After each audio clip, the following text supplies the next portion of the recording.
So, professors, the final point I'll be making is that at least today, the main focus was to look at some of the forms or modes of communication. And we indicated that it could be verbal or non-verbal. Under the verbal, we have either written or oral, right?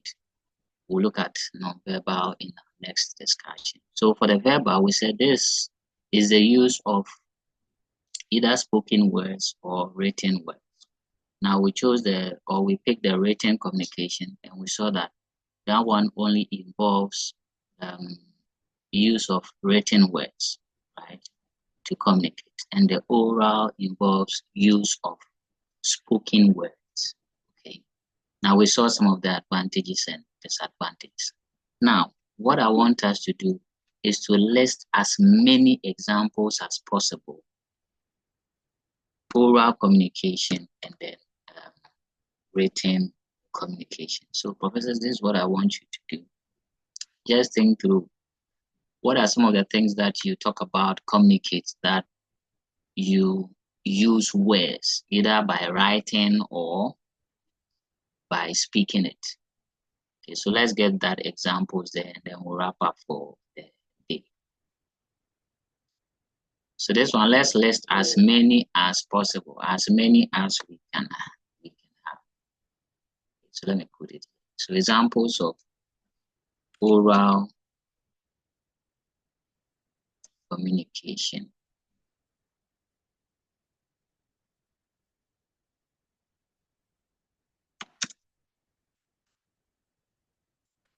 And written communication. Yeah, so we'll start by giving us the first example. Prof. Deladem.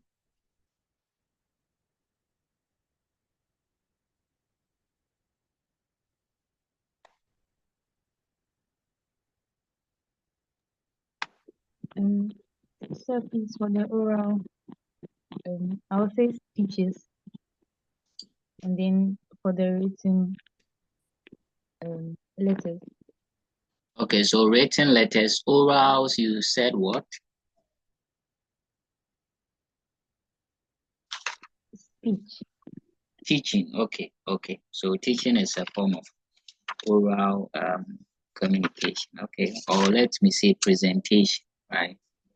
Because teaching involves a lot, not just the presentation bit, but also giving notes or something. So you might be writing the notes. So we'll pick presentation, right? Okay. So let me list as many as I can here for you. And I'm sure you'd also add yours as well. So under the rating, we have letters, we have emails, we have reports, okay. We have a memorandum or memoranda, okay. And then under the oral, we have interviews, meetings, conferences, okay, teaching or coaching, like you said, presentation. Okay. So, and of course, the mobile or telephone calls. So let's list these examples there. So under oral, we have interviews. So you see, during interviews, we use only words. We don't write during interviews, right? So interviews, we have meetings. So we have presentation. Let me add Prof. Lassy's teaching, Prof. Deladem's teaching. We have telephone calls, okay, or mobile calls. We have workshops. So a lot. Now under the written, we have letters, we have circulars, we have memorandum or memoranda.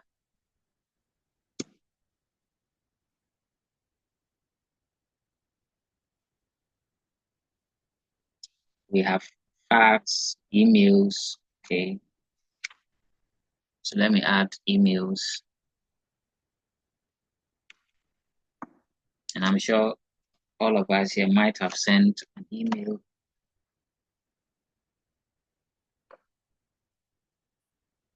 Reports.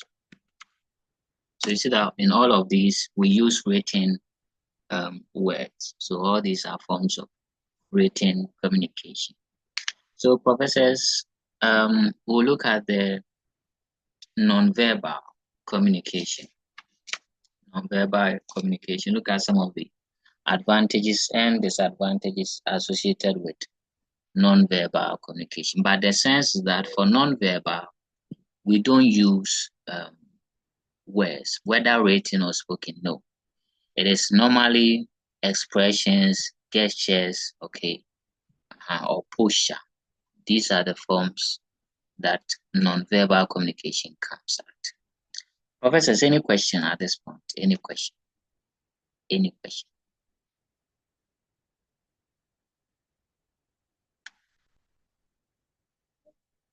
Any question?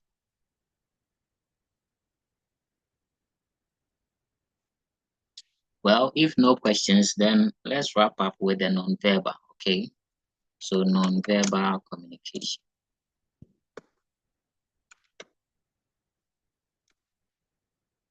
So in terms of definition, is a form of communication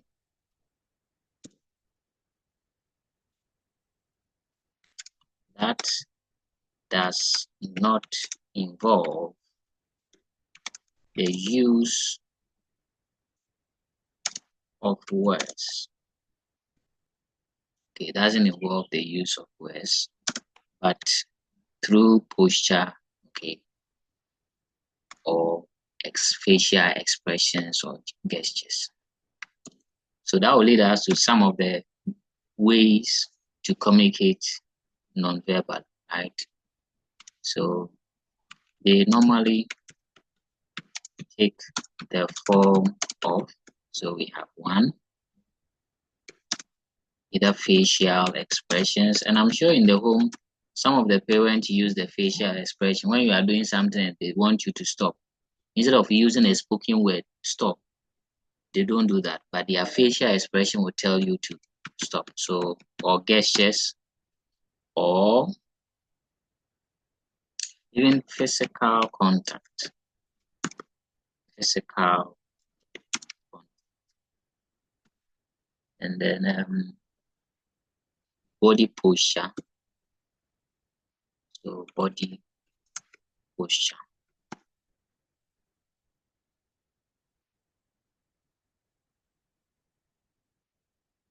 Gestures. Okay.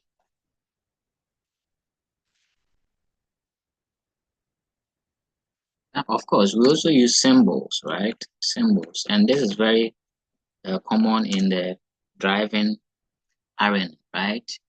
You are speeding on a road or something, you see some symbols with no words, but when you see the symbol, it communicates something to you. So symbols are also part of it.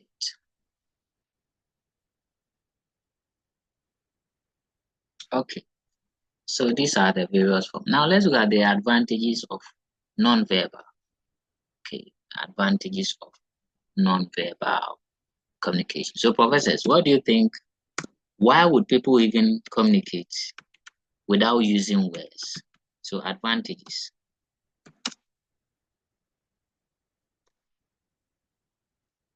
This one, I want you to brainstorm and give me like one or two. Advantages of non-verbal.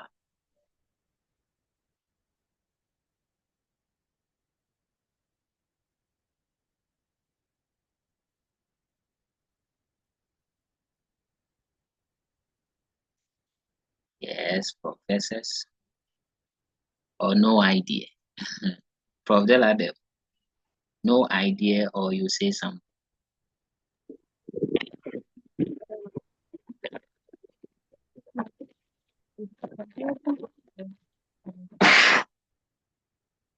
Oh, I didn't hear that.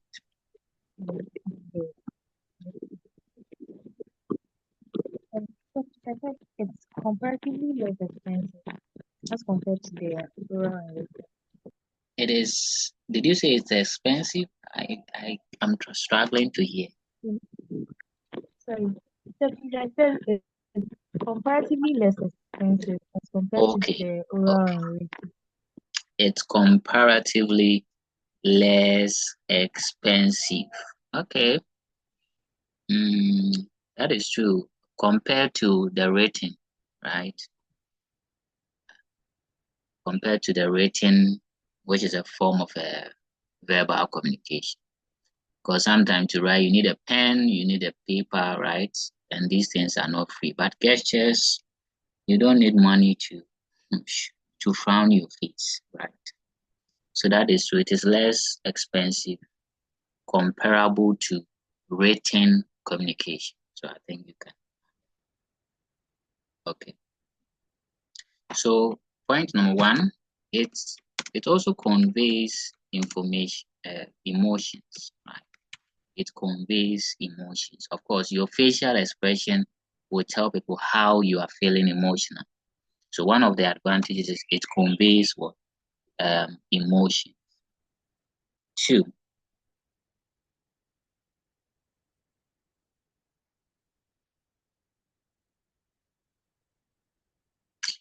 it's more useful.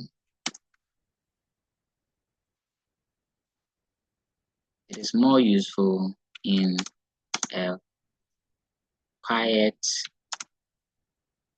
environment.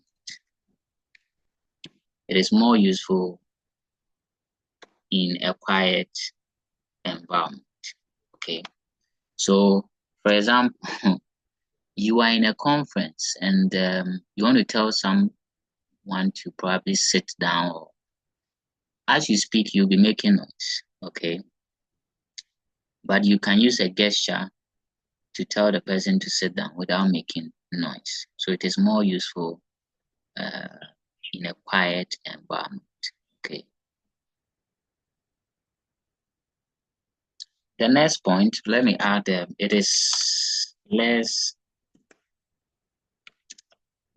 expensive, comparable to verbal communication. Even with the oral, for example, if you are going to do phone calls, you need call credits and stuff, right? But if you want to do a gesture or something, you don't need those things. So it is less expensive comparable to the verbal communication.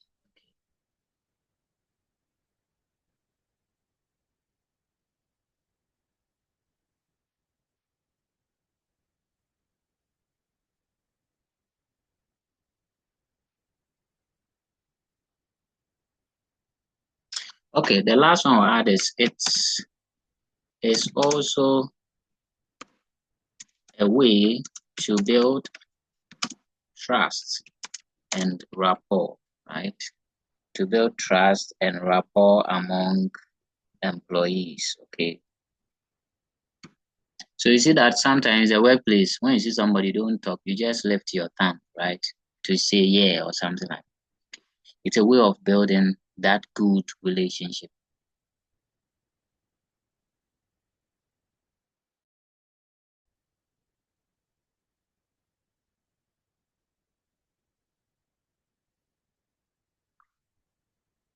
Okay. So the point I was making is that it is a way of building rapport, right, with people, because as you give thumbs up, you know, it builds trust among colleagues or employees. So it's a way to build trust and rapport. Okay. Professors, any question up to this point? Any question?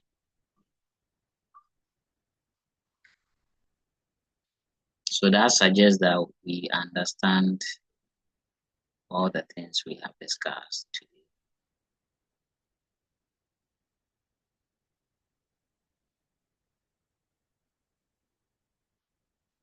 Okay.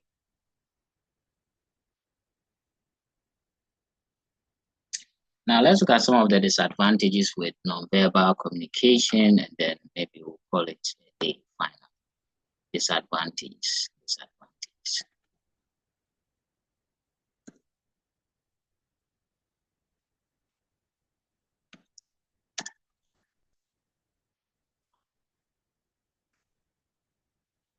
So one of them is, there are certain gestures if you make, some people may not understand you because of the difference in their culture or background, right? So cultural differences is one of the problems or one of the issues with non-verbal communication.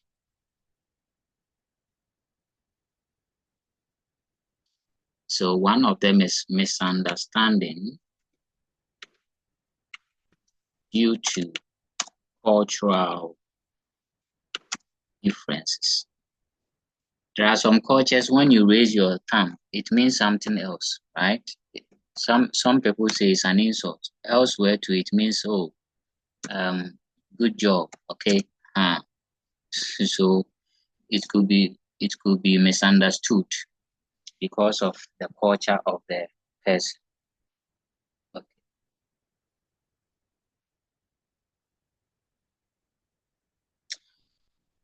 So the second point,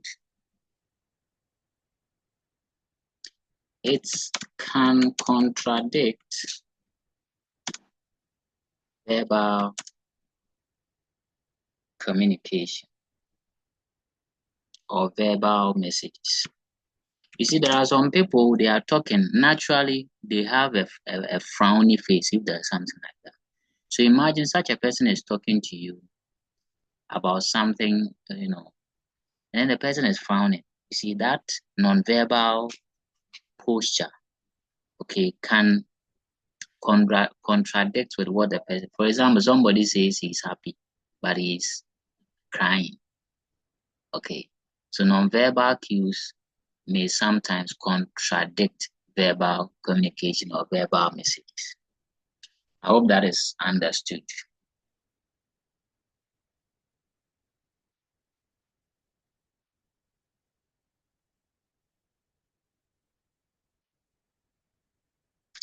Then finally, it may be misinterpreted.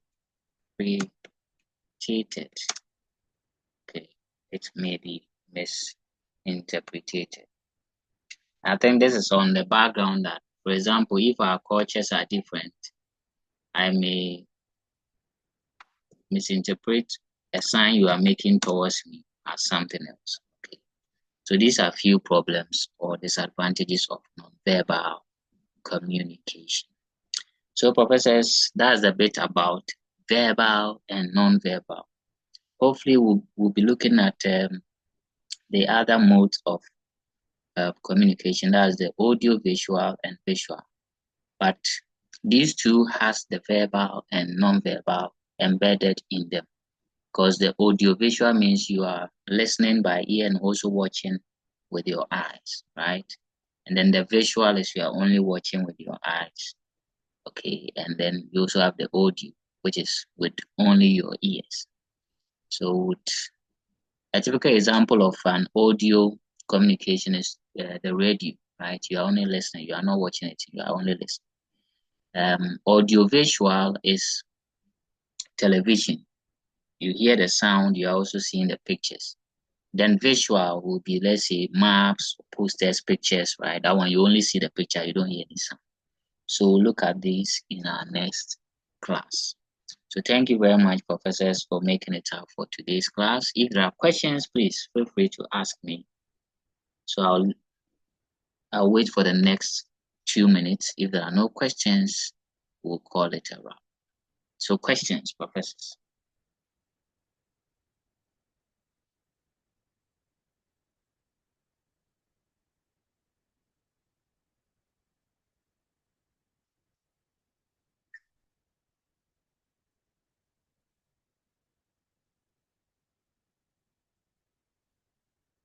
No questions, professors?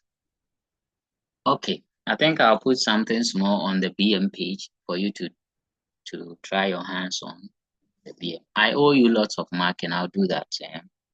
Okay, so take very good care of yourselves. I'll see you, God willing, next week. Have a nice weekend.